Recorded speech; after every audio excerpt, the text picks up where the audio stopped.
ইয়েমেনের প্রতিরোধ দলকে নিয়ে তোলপাড় শুরু হয়েছে পুরো বিশ্বে।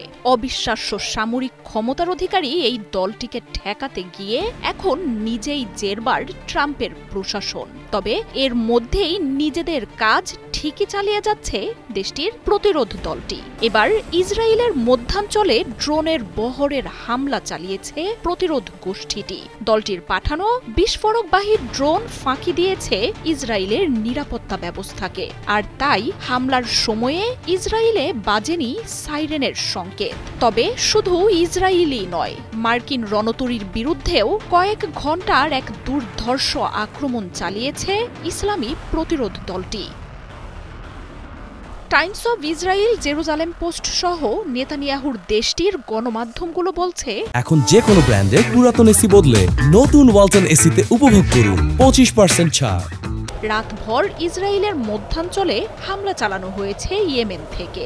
ড্রোনের বহরের এই হামলা ফাঁকি দিয়েছে ইসরায়েলের নিরাপত্তা ব্যবস্থাকে। আর তাই হামলার সময়ে কোনো সাইরেন না বাজায় ক্ষোভ আর আতঙ্কে ফুঁসছেন ইসরায়েলিরা।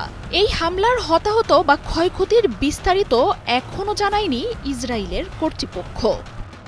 তবে এবারই প্রথম নয়, এর আগেও ইয়েমেনের ড্রোন হামলা শনাক্ত করতে পারেনি ইসরায়েলের অত্যাধুনিক বাহিনী ও নিরাপত্তার বলয়। গেল বছরই দলটির এমন ড্রোন হামলায় ইসরায়েলের এলিট ফোর্স গোলানি ব্রিগেড মারাত্মক ক্ষয়ক্ষতির সম্মুখীন হয়। মৃত্যু হয় বহু ইসরায়েলি সেনার। নেতানিয়াহুর দেশটি তখন জানায়, অনেক নিচ দিয়ে উড়ে আসা এসব ড্রোন ইসরায়েলি নিরাপত্তা ব্যবস্থাকে বিভ্রান্ত করে দেয়, সেগুলো শনাক্ত করা সম্ভব হয় না। গাজায় ইসরায়েলের আগ্রাসনের বিরুদ্ধে ইসরায়েলকে একের পর এক হামলায় বিধ্বস্ত করে দিয়েছে বাহিনীটি। ছোড়া হচ্ছে একের পর এক ব্যালিস্টিক মিসাইলও। ইসরায়েলের বাণিজ্য, বন্দর, সামরিক স্থাপনাগুলো বিপর্যস্ত হয়ে উঠেছে এসব আক্রমণে। যতদিন ফিলিস্তিন মুক্ত না হবে ততদিন পর্যন্ত এই লড়াই চালিয়ে যাওয়ার ঘোষণা দিয়েছে দলটি। লোহিত সাগরেও ইসরায়েলের সাথে যুক্ত যে কোনো নৌযান প্রবেশে দিয়েছে কড়া হুঁশিয়ারি।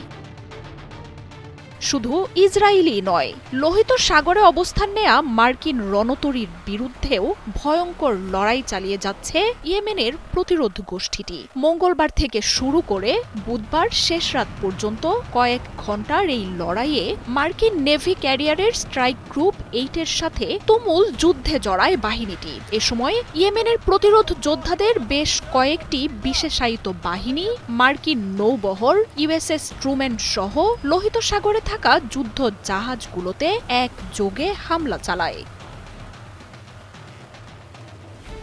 ভয়ানক এই আক্রমণে মার্কিন বাহিনীটির ক্ষয়ক্ষতির কথা এখনও প্রকাশ করা হয়নি। তবে স্ট্রাইক গ্রুপ 8 থেকেই ইয়েমেনের মূল হামলাগুলো চালানো হতো বলে জানিয়েছে গণমাধ্যমগুলো। মার্কিন এই যুদ্ধ জাহাজগুলোর বিরুদ্ধে আক্রমণ অব্যাহত রাখার বার্তা দিয়েছে ইয়েমেনের প্রতিরোধ দলটি।